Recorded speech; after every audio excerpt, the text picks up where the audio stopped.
I'd like to acknowledge that this episode of the Teach New South Wales podcast was recorded at Parramatta Public School on the homelands of the Darug people. I'd like to pay respect to elders past and present and extend that respect to all Aboriginal and Torres Strait Islander peoples listening today. Welcome to the Teach New South Wales podcast, a podcast by teachers for teachers.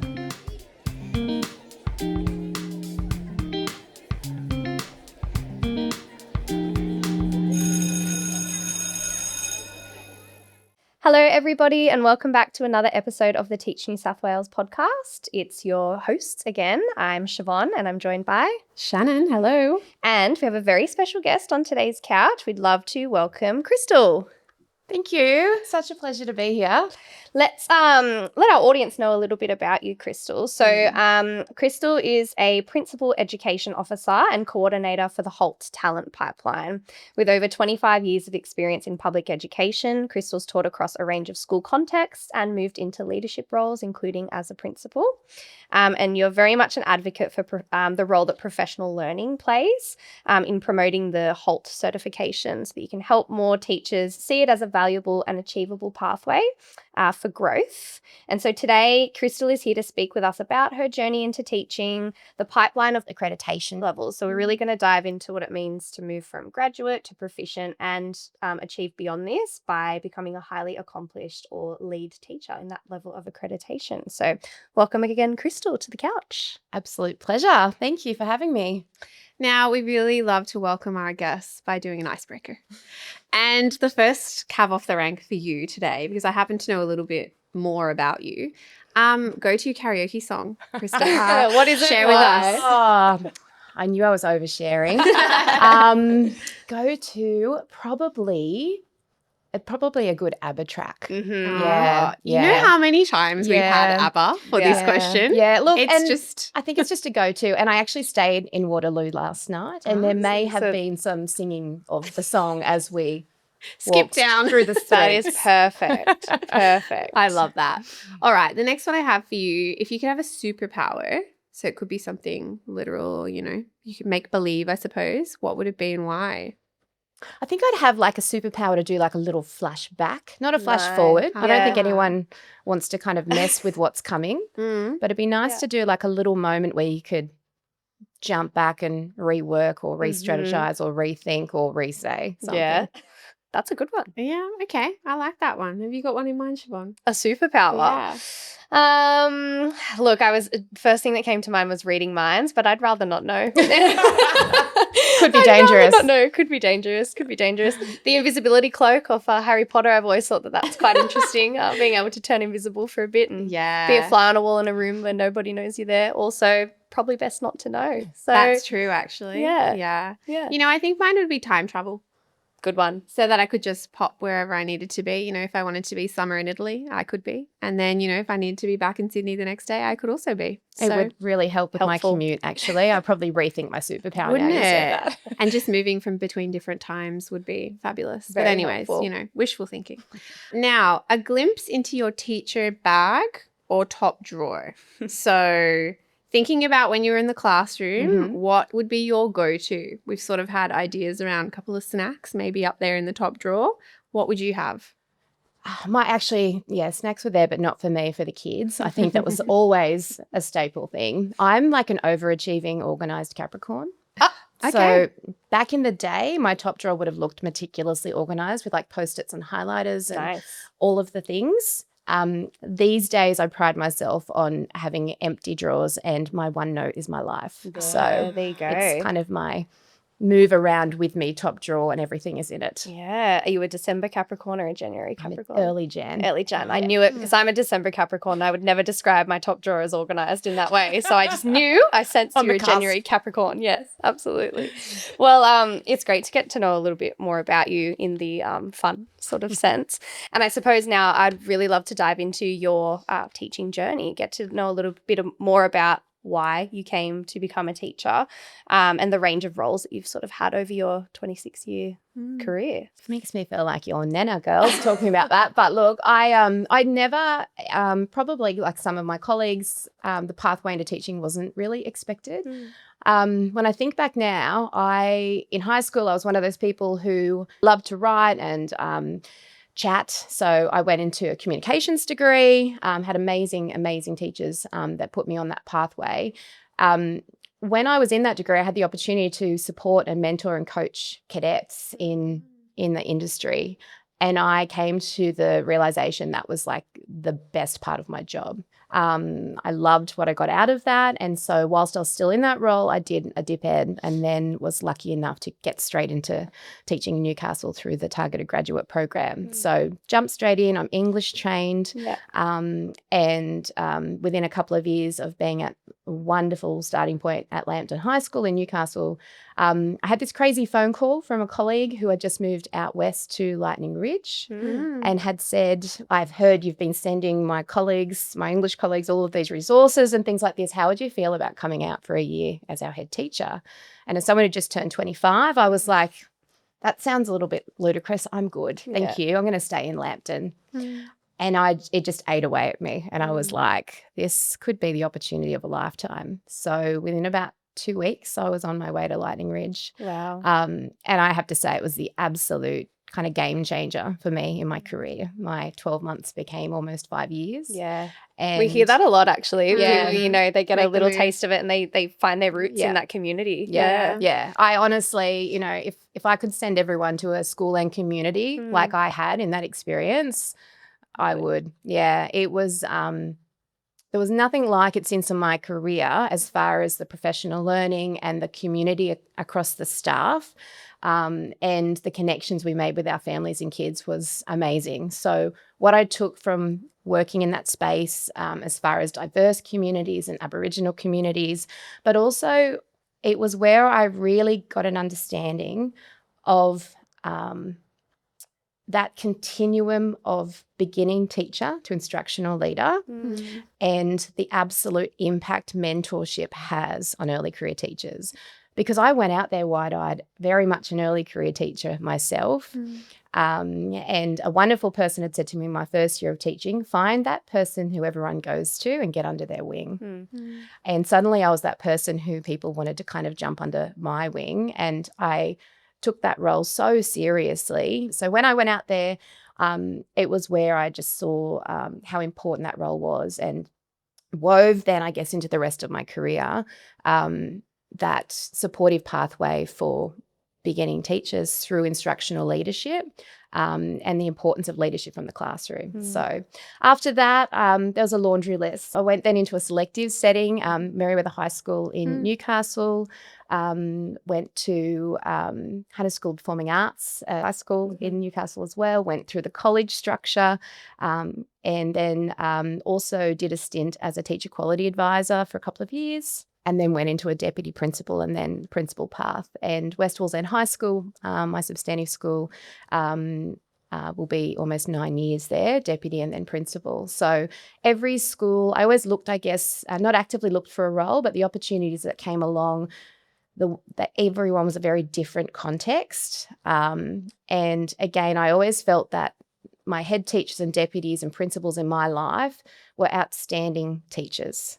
At the end of the day, as leaders, they were amazing teachers and they always had that toolkit.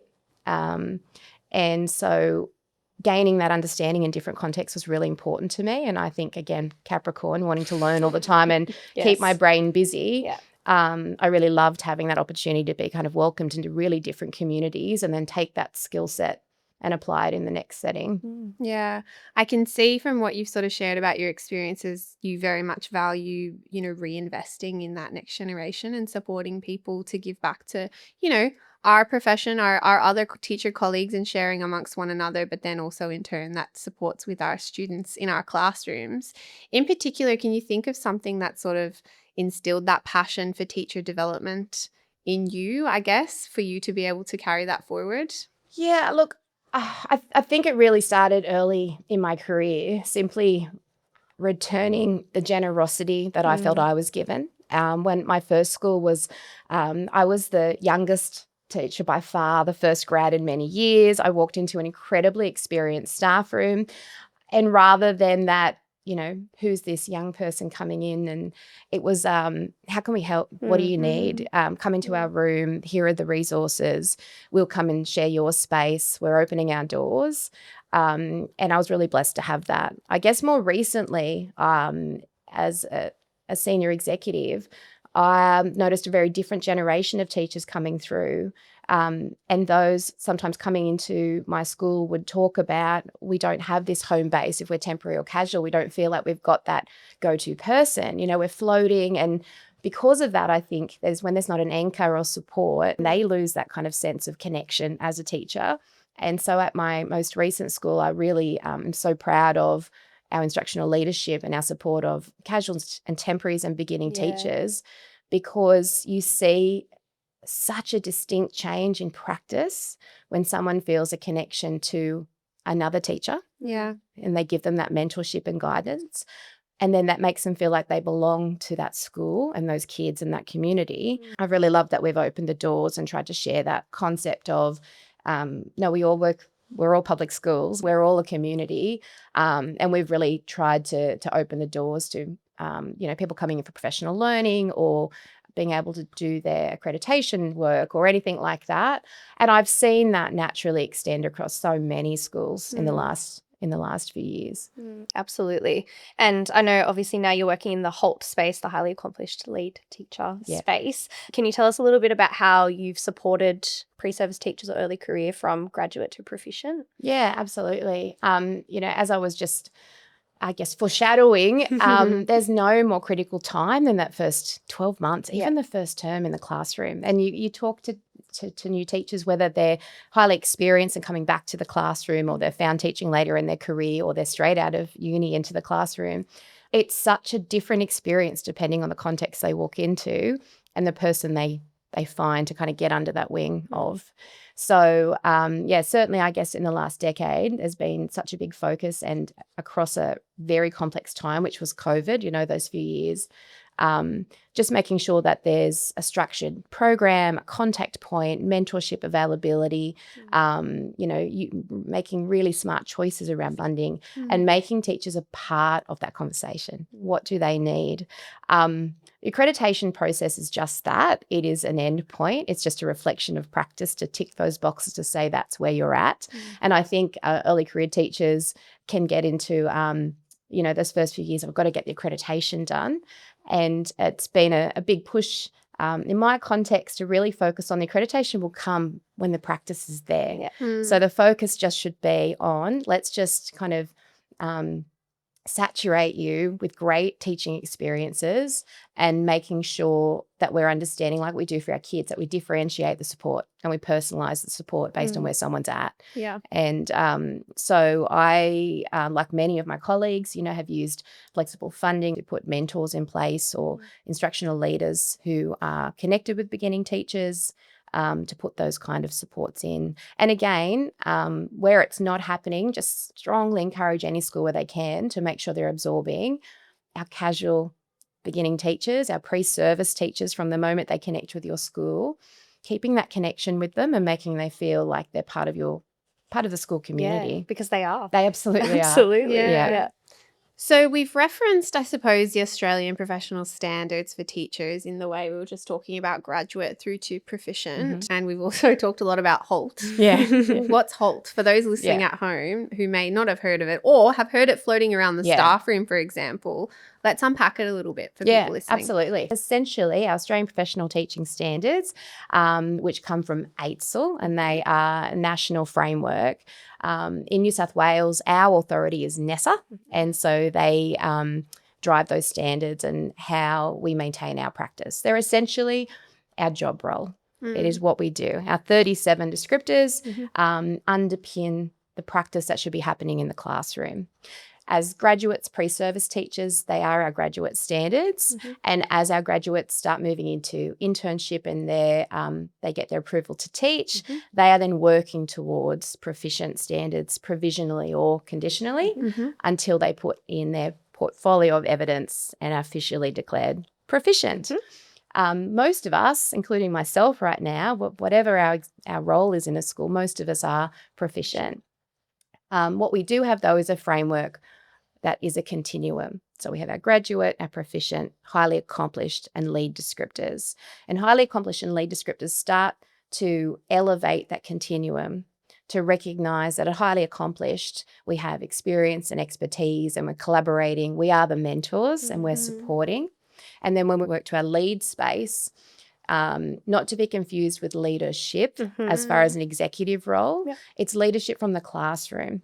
The work that we're doing with our colleagues is starting to have a bit of breadth and depth across stages, across year groups, across the school, and sometimes into the next school. So we have this national certification that recognises us based on where our practice sits. And proficient accreditation is the mandatory requirement for us to be employed. Highly accomplished and lead teacher accreditation has been something that's been available to teachers for over a decade, 2012 in New South Wales. But it was a really, really rigorous process to go through the application, get that status formally. We have some amazing HALTs, highly accomplished lead teachers, who went through that process, including some people in my team and people you've recently spoken with. They have amazing expertise and are doing wonderful things in their schools. They went under an older policy that was incredibly challenging, and I absolutely take my hats off to them. The team that I work with now, the HALT Talent Pipeline team, we came into effect a couple of years ago, supporting the rollout of new procedures and a new process that I'm very proud to say is incredibly accessible now. And so with that, we're finding so many more teachers are following that continuum, that I am certified as proficient, but my everyday practice actually sits across highly accomplished and lead standards. And now there's an opportunity for that to be formally recognised. Okay, absolutely. Because in my mind, I'm thinking, moving into or progressing into leadership as such, that formal title is not something that everybody is looking for, because the classroom is such a wonderful space for them to remain in. But it's recognising that they still are, conveying or leading those middle leadership principles across the school. Is that kind of part of the purpose of HALT? Yeah, look, you're spot on. I think at the end of the day, any profession has an opportunity to have this certification based on where you're at. Yeah. And like I said, we've always had it. It's just been really hard to achieve. But what you're describing is what HALT offers, and it's that classroom pathway to acknowledge expertise and mentorship and collaboration and the support of others. And it gives an opportunity for that to be recognised from that instructional leadership lens. Executive staff can absolutely take that pathway as well, but it isn't an executive pathway. So one is not exclusive of the other. And we are now finding more people than ever as at executive level are achieving HALT because it's open to them now. But what it is, we're hoping over time, both through the process itself and the descriptors, is that for our teachers who are starting out and they earn that proficiency, they gain more expertise, they then start becoming more confident to share, that it will be at this natural continuum that they'll then move to that highly accomplished practice when it's right for them in their career. Because we'd certainly have some proficient listeners tuning in right now thinking, oh, I know I might actually identify with some of those key hallmarks of what a HALT teacher might look like. I do wonder, are there any sort of standout features that might spring into people's minds that go, some key points, some moments that you would encourage somebody, hey, look, you're actually achieving beyond the proficient level. Like, what would that actually look like? It's such a great question, and we're trying to share this perfect platform to do it, right? And not just for our listeners who are proficient, but for our managers and supporters and head teachers and APs looking after our wonderful proficient teachers, is that proficient teaching is when we are in our classroom, we're focusing on our kids, we're writing our programs, we're doing our own planning. We are getting really good at our craft. And that impact we're having is pretty much on our kids in our classroom. Now, for most of us, that's our first 4 or 5 years, right, of knowing our teaching craft well. But depending on the context you're in, you could be wearing 25 hats in your third year of teaching, and you may find that you already start to be moving into more of a place of collaboration. So working with others around program design, working, heavily with parents in the community in transition or designing personalised learning. When you get to that point of collaboration, mentorship of others, instructional leadership where you're sharing a particular strategy with colleagues in your faculty or stage. And I think many of your listeners will be going, tick, tick, I tick. do all of these my things. daily, because we hear it all the time. Yeah. That is exactly what the highly accomplished descriptors are describing. Yeah. And I do think there are I know there are a lot of myths out there around HALT. You know, a lot of people still go, oh, HALT's about leadership. They're not leading, I'm not leading anything. But it's actually about how am I sharing with others? How am I showing them maybe a strategy or my practice? And then they're taking that and using it. And so the impact is now beyond just my own classroom. It's in the classrooms across all of year 2, or it's across my English colleagues while we're, evaluating and doing a new assessment design.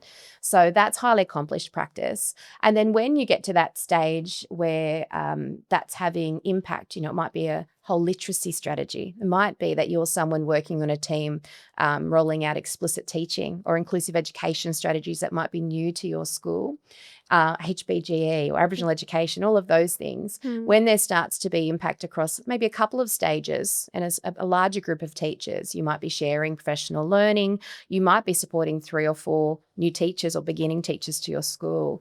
That's when we start to move into those lead descriptors. So tell me, once I achieve highly accomplished or lead, well, what does that mean? I love that you said that because I'm going to hold you to that now. Once I achieve, done. okay, Timestamp. the whole applicant. It's on the vision board for the love year. that. Yes. Look, it's an incredibly rich professional learning experience. We're hearing in volumes from those applicants coming through now that they are saying, this is the first thing I've done for my own lane in professional learning in quite some time. We know that we jump on the absolute bandwagon of system focus and school priorities and what's happening in my faculty, and we do that PL and we enact that in our classrooms, and choosing, because it is a voluntary level of accreditation, choosing to go that pathway. People are kind of saying, this is about me now reflecting on my practice. What impact does that look like in the classroom and beyond?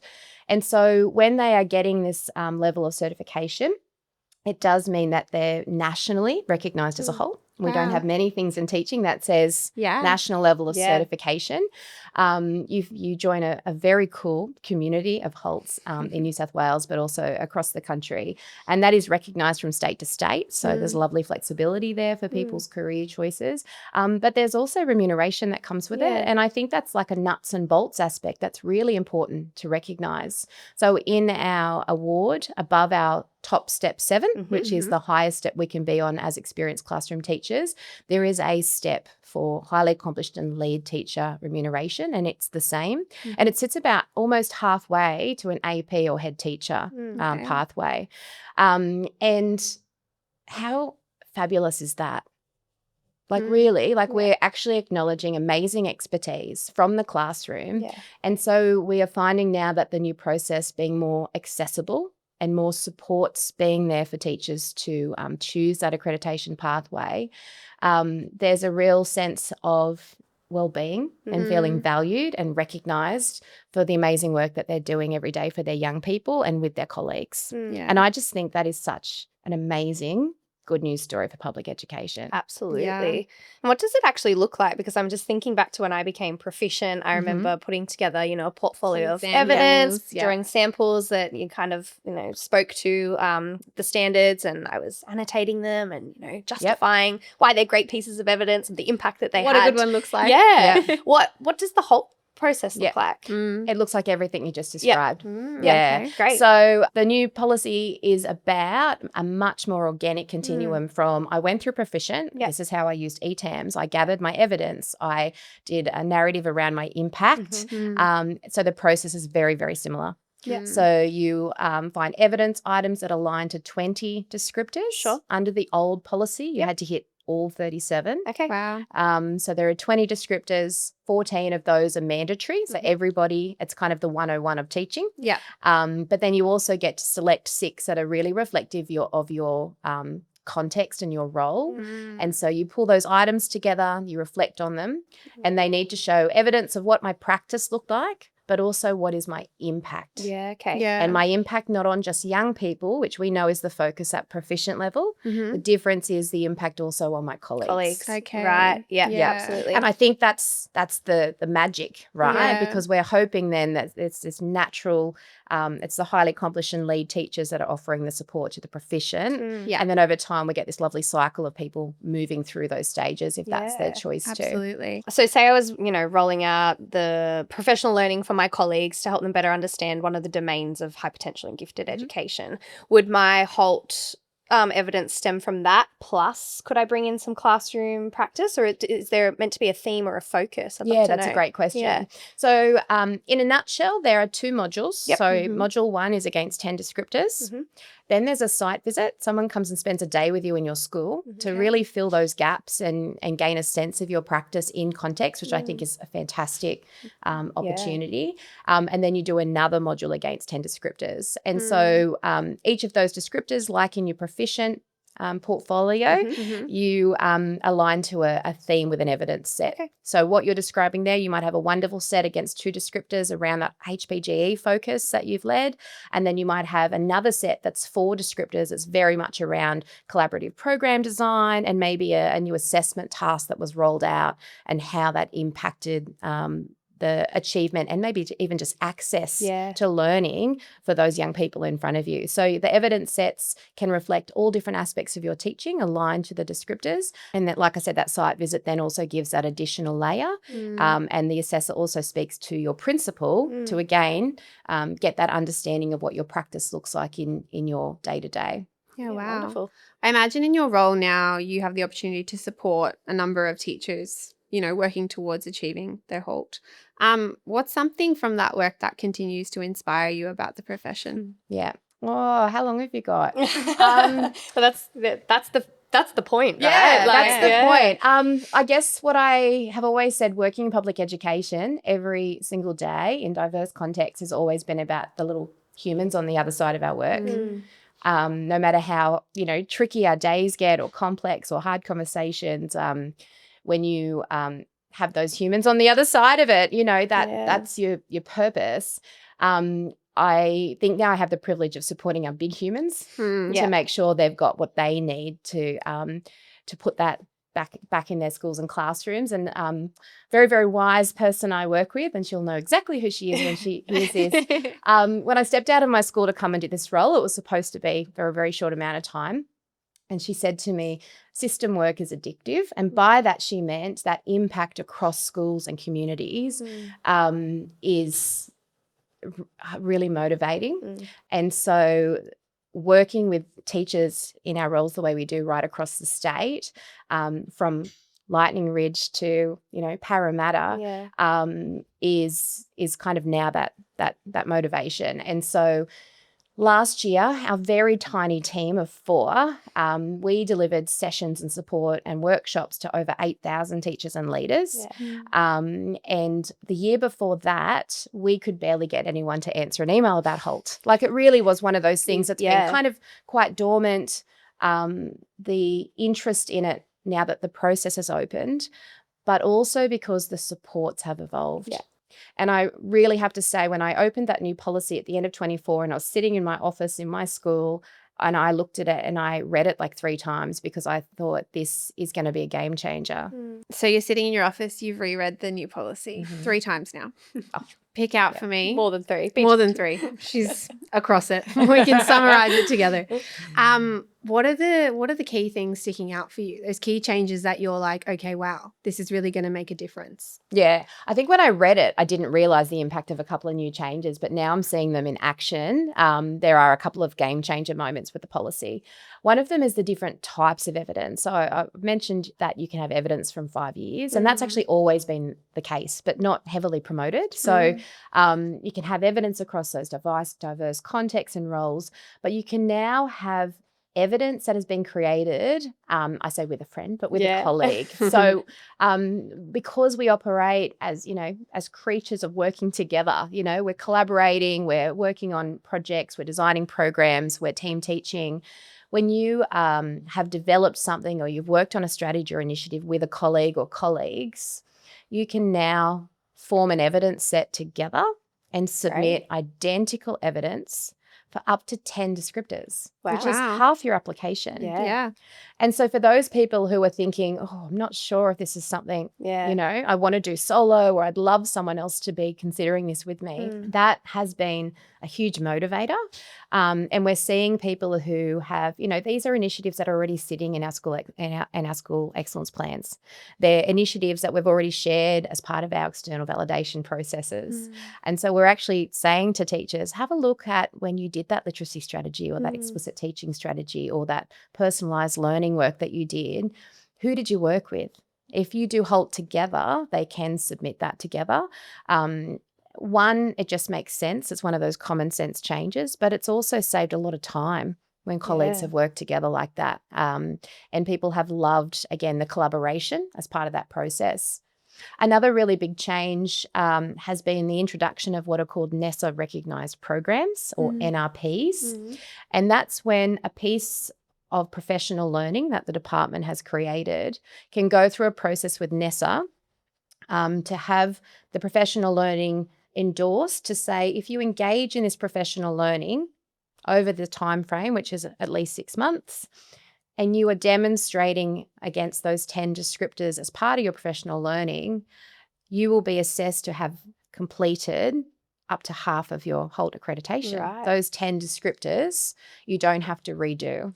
Okay. And again, as far as a common sense approach, there's this lovely duality where people can go, I really want to do that NRP. One of our most popular ones, our largest ones, is called Leading Effective Curriculum Implementation. It's an amazing piece of professional learning that thousands and thousands of teachers have been accessing from our wonderful curriculum team. And when people complete those modules, they're saying, this learning's great. I'm using it in my classroom. This is something that I would have wanted to do anyway.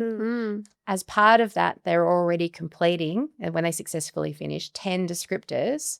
Half their HALT application is then done as part of that process. Yeah, perfect. So we're seeing more NRPs come through. We have 3 at the moment because it's very new. Our most recent one is Music and Me, which is a wonderful arts unit-based program in our primary schools. Our Lecky one that I mentioned, and we also have an instructional leader pathway that came through our maths growth team. But we are seeing teams all across the department saying, this sounds really interesting now. I've got great professional learning. Why wouldn't I want teachers to be able to use it as part of their HALT application? So we're hoping we're going to see a lot more NRPs come through. And I think thirdly, we've touched on it a little bit, but it's just that opportunity for people to realise that there's a different pathway option from them that really celebrates what they're doing in the classroom and what they're doing for young people and with their colleagues every day. We're particularly seeing in our far-flung schools, our beautiful RRR schools, where I was talking before, where contexts can be really diverse and there might not be traditional leadership opportunities, and people might think, what else can I do to keep me motivated and, you know, for that professional growth? And we're now seeing people say, HALT's for me. Like if this is going to acknowledge the work that I'm doing, because we then have to maintain our practice at highly accomplished and lead. So it's that kind of piece of going, so then my practice will be against those descriptors. I need to maintain that level of practice and impact. This gives me a whole new career opportunity to explore. And we're hearing teachers say, this just feels like it's my time to do this, that this is the next step in my classroom career pathway, but also to be remunerated, to be excited about that teaching and learning and reflection experience. And many of them are choosing to do it with their colleagues as well. So really amazing kind of cultural change around HALT in our classrooms and schools across the state. So with the change in the policy, I suppose there would be people who know a lot about the old process. Let's debunk some myths. Yeah, absolutely. Look, there's quite a few because there's been multiple iterations of the policy over time. And again, absolute hats off to our OG HALTs who came shout through that. Shout out to the OGs. Absolute shout out to the OGs. And the learning they have had from that process has informed these changes. So it really is a credit to them and their journey. But yeah, the policy is really different. So under the old the process, it could be a 3, 4, 5 year process. Wow. of course, that was difficult to swallow. And probably myself in 2015, I started the process. I got 18 months through and then I pressed pause. And a lot of people have done that. We had about an 82-84% drop-off rate. Under the new process, with the new supports in place, we are seeing HALTs comfortably complete from start to finish in a PDP cycle. Great. Okay, wow. More so than that, because evidence can be from the last 5 years, whether that's different schools, different roles, whether you've been on leave, whether you've only taught for 5 years total, you can use evidence you already have. So this isn't about, people used to talk about HALT as like a master's on the job. And doing something new. Yeah. This isn't about extra work. It's about picking out those pieces you already have, and in the digital landscape of our schools, it's sitting there in our SharePoints and our OneNotes and our emails. And so we're even seeing people who are completed within 15 school weeks. Wow. Because the evidence is there, they're pulling it together, they're doing their site visit. We never expected those kinds of timeframes, but there's no minimum or maximum timeframe anymore. You can start, you can pause. We know that life happens. But what we are finding is that people are kind of saying in term 1 or term 2, this is a goal of mine. I'm going to be jumping on board and I want to be finished by the end of the year or by this time next year. And we're seeing that conversion rate now come through in spades. In 2025, we had 116 new HALTs. Wow. In 2024, we had 25. Huge. So jump. in just a very small amount of time with that new policy change, we've seen a huge shift, and we're up to almost 300% of applicant growth in over that time as well. One of the other myths around is it going to cost me money? That one's correct. There is a NESA HALT accreditation fee. It's barely changed since I started in 2015. That fee there is to subsidise all the assessment that happens. The HALT assessors are teachers like us who train to be assessors, and they're paid like an HSC marker would be paid to have that expertise. But most importantly, so because they understand our classrooms, our schools, and our context. So there is a fee for highly accomplished and lead. But what I will say from that is that fee goes to NESA, but the department have stepped up in an amazing way. And since last year, when you become a HALT, policy at the moment is that you'll fully reimburse those HALT fees to you. Wow. Yeah. That's great to know. Yeah. So whereas there is a fee, yes, it will be paid back to you. Can I do it in a year? Absolutely. If that's your timeline and that works. I think they're the big ones, really. And also that there's no cost to the school. I think that's a big one. When you become a HALT, it's paid to you like any step increment. And so whether you're a 2-classroom school in the far west or you're a temporary teacher, that is not going to be a cost to the school and shouldn't be a reason why you can't work towards HALT. I'm loving the barriers being broken down there, because it's really making it have a bit of that equity lens is very important. You know, we talk about it for our students, but now for our teachers as well, no matter where you're teaching, that opportunity is there for you to have that national certification as well, which is really exciting. And I agree. I think once, like I said to you before, when I unpacked the changes, I felt like every blocker that had put HALT on the back burner for many years had been overturned. And we're hearing that now, not just from us and our team. Our teachers are voting with their feet, and those applicant numbers and our HALT numbers are telling us that now is the time for HALT. And we're seeing people who are 4 or 5 years out, 6 years out, right through to 25 years out, and saying this is now time for me. This is, and that's a wonderful thing too, because there's such diversity in the practice and impact that's happening in our schools. I had so many people in my own school, so many teachers I'd supported at various contexts who are absolutely HALTs in practice every day. Yeah. Every single day they are doing that work aligned to highly accomplished and lead practice. And some of them don't want to leave their school community for the AP roles. We want to be able to sustain that amazing community where we can. And HALT now gives the opportunity for that, for people to pursue that growth. So every day now in this team, we're so lucky that we're connecting with new teachers on the journey. People are halfway through, but also importantly, school leaders to make sure they have all the supports they need to back their teachers in their own context. And so we're trying to kind of build capacity wherever we go, and create really different professional learning supports based on the needs of right through to the individual teacher, all the way through to, huge regional initiatives. And that's a privilege to be a part of that story for people. Yeah. And for our proficient listeners at home who you've probably sparked something in them that says, I think I want to work towards HALT, what would be the first step for them? Where would that start? Is it a conversation with the principal? Is it where does it all begin? Yeah. It starts with that PDP. Like it starts with, where do I see my growth? And if it's not HALT this year, it might be in a year or two. And now's the time to start the conversation. I speak really passionately about the PDP simply because I always say it's that formal agreement between you and your school that you're going to be supported in your professional growth journey. And we, again, don't have a lot of things that solidify that for us. So to pop somewhere in a goal that, I've started to work, I think some of my practice is already against highly accomplished, maybe not all the descriptors, but I'm getting close, and start to map their goals to some of those highly accomplished descriptors now. You don't need to be a HALT to map your practice to those descriptors if it's already mirroring what your practice looks like.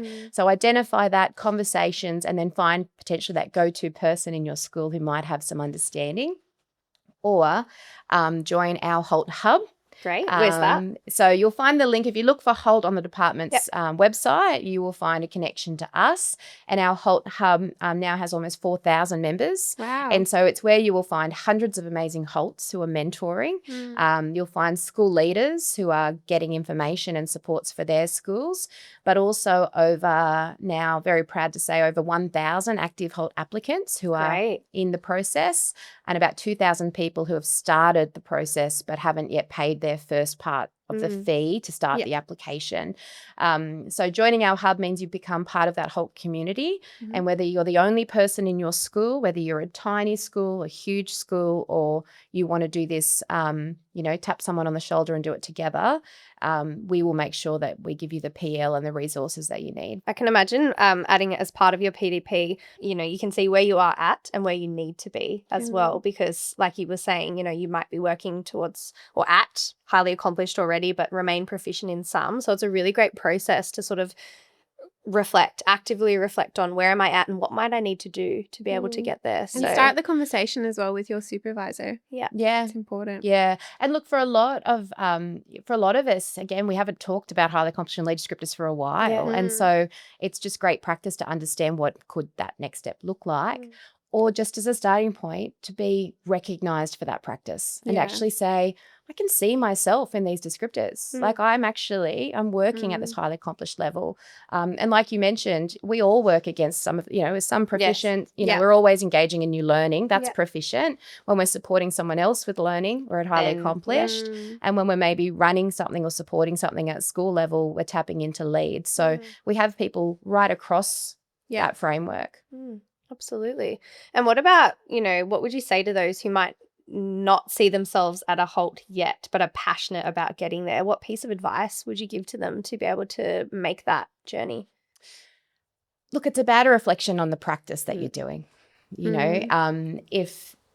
If people are focusing on their young people in their classrooms, the first step to be moving from that proficient to HALT is then just opening the door to working with some colleagues as well. Look, teaching, we don't operate in a silo. It's very rare that we spend a day in our room with the curtains drawn. So when you start becoming that person at a faculty meeting or a team meeting that you're sharing some ideas, you don't need to be running the team, you don't need to be driving everything. But when you're opening the door to reflection, when you're, looking at evidence to drive decision making, and teachers are doing that every day in different ways. When you start to do that more actively and proactively with colleagues, then you are on that pathway to highly accomplished and lead practice, which gives people the option to pursue the certification if that is something they would like to do.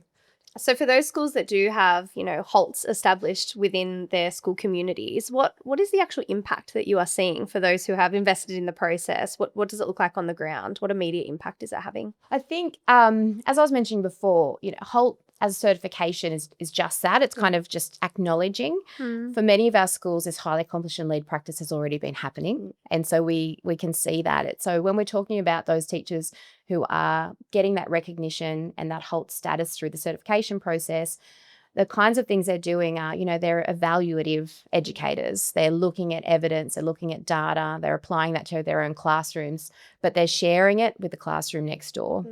They're those teachers who are building our next generation of teachers because they're opening their doors to strategies. They're behind the new phonics program, they're behind the new curriculum implementation. And people, the whole process is rigorous because you have to share practice that has had impact on young people and colleagues. So it's not just I'm going to hand in a program and I did that and it's fine. Yeah. You also have to share in the evidence. Well, what did that change in your classroom for your young people? And it's not just about, well, they went from a band 2 to a band 5. It's, we evaluated the fact that our young people weren't able to access their learning. I supported other teachers to, recreate our individual learning plan process. We engaged with that PL. I've supported that across my stage. And now, rather than 2 young people with plans and adjustments, we have 22 young people who now have access to their learning, and that change that then has over time. So I think it's about those teachers who are developing their own skill set and expertise, but going that next step to share it, but then evaluate the impact so it can be sustained or replicated. And then at that lead stage, we're seeing those people who've done amazing things maybe in their stage, and they're sharing that with the next stage. Well, they're sharing that with the high school up the road so they can continue to help our young people. So the process itself is about recognising that I think highly accomplished and lead teachers go beyond, this is my practice. It's I'm considering my practice. Is it the right practice? But what is the impact? What is it now? And what is it going to be next year? And so it's kind of that evaluative learning design, that instructional thinking. We talk about our superstars, whether they're in our faculty or our stage or, in the staff room across the hallway. That's kind of my colloquial term for HALTs because, they're doing amazing things with their young people, their families and the community, but they're sharing it beyond their own classroom. And so that is having a huge effect in schools. We have HALTs in every school. They are there. Everyone who's listening right now knows that I'm already working towards this myself, or I can think of that superstar that you're talking about. Like I know who that person is. And I would love for those people to be recognised and valued and acknowledged for the work they're doing if this process is something that might be, in their lane or in their future. There's definitely a lot on offer, whether you're a dynamic duo thinking about going through the process I was together. just saying, should you and I start a HALT journey together? No, I'm going to write that down. Or we could race it. Depends. We'd like to The be competitive nature would come out. We see it all. We see the competition. We see whatever people drives you lay it to down. But the race to HALT. And look, I guess the thing is too, there are like the 2 of you or people in schools, there are those who have colleagues to do it. When you don't, that's when you connect with our team. And that hub community is so amazing. We laugh as a team that we're kind of working ourselves out of a job because people post questions and others jump on there. This is what I've got, and at the moment, one wonderful example to kind of leave you on in this is, our itinerant support teachers across the state often work some of them in isolated places. Absolutely. Sometimes when they connect with their team, it's with someone 200 kilometres up the road. And we had an amazing IST reach out to us last year after we spoke about HALT at the RRR's Middle Leader Conference. And she said, how would I start this? Like, who would I connect with? How am I going to make this work? And then we put a call out to say, is anyone else in this space interested? And we had over 100 IST visions connect. And then a week later, we had the IST hearing say, hang on, we want to get on this. And we had, another 100. And so we now have this community of connection across the state. All these people who thought, I didn't know if I had other people to connect with on this journey. And now we are offering them really personalised, high-level professional learning and support so they feel like they are doing it with their colleagues in a way that feels connected and supported. Some powerful things happening in the HALT Hub by the sounds of it. Very proud of that. Well, thank you so much for joining us, Krystal. This has been a pleasure. very, very, very inspiring, but also educational episode, because I know that there'll be people listening who are proficient or maybe, more experienced along their career journey and are interested, and that conversation is important to get it started. So thank you. Yeah, no, thanks for giving me the chance, and I'm looking for the two of you to join our hub momentarily. And love the myth busting too. I think that's really important. Yeah, and, we do love a good bit of myth busting. The changes have just happened so recently that I think now's the perfect time for people to hear about HALT and get started on their journey. Totally. 2026 is the year for HALT. I love it. Love it. Well, thank you so much for joining us again for another very insightful episode. Lots to unpack here. I'm sure you can think of someone while listening who may also benefit from the information shared in this episode. So until next time, we'll see you again. Thank you. Bye.